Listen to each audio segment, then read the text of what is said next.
Hi, I'm Iestyn Davies, countertenor. I'm here in Chicago to work with Haymarket Opera. Here in Old St Patrick's Church, we're giving a concert called From Fear to Faith on March the 9th, Saturday, March the 9th at 7:30. It's a really exciting concert because it features two of my favourite pieces by Bach, two alto cantatas.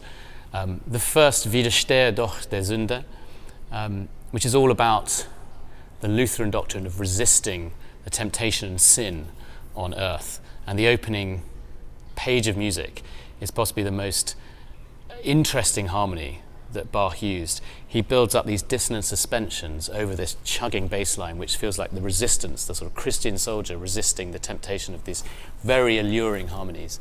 And then it climaxes with a final aria, which is a three-part fugue, based around a theme of a descending chromatic motif, which again represents this sort of serpent-like quality of the evilness of the snake in the Garden of Eden.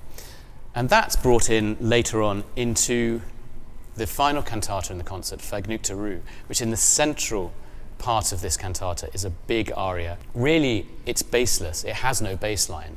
It's just a unison violin and viola part with this obbligato organ playing a very chromatic, snaky-like theme again. And the lack of bass is Bach's way of saying this is a representation of mankind's lack of moral foundation. And either side of this, we have two beautiful arias. The first, Vergnügte Ruhe, which is a pastoral lullaby, all about the joyful rest you get only with union with heaven. And then we finish with this almost strangely triumphant aria about wanting to die, wanting to go into the arms of Jesus. And yet the whole time we're reminded of the flip side of the coin, the hell and the devil. The tune opens with the tritone, which is the devil's interval. Now in between this, I also sing an excerpt from a cantata, one that we've lost the rest of the music for, a beautiful piece called Bekennen will ich seinen Namen, which Bach actually borrowed from another composer who he admired called Stölzel. And it's set for two violins, bass continuo and alto, and the piece would have been used in a larger cantata for the Feast of the Purification of the Virgin Mary. However, we'll just set this as a small gem in the middle of the concert.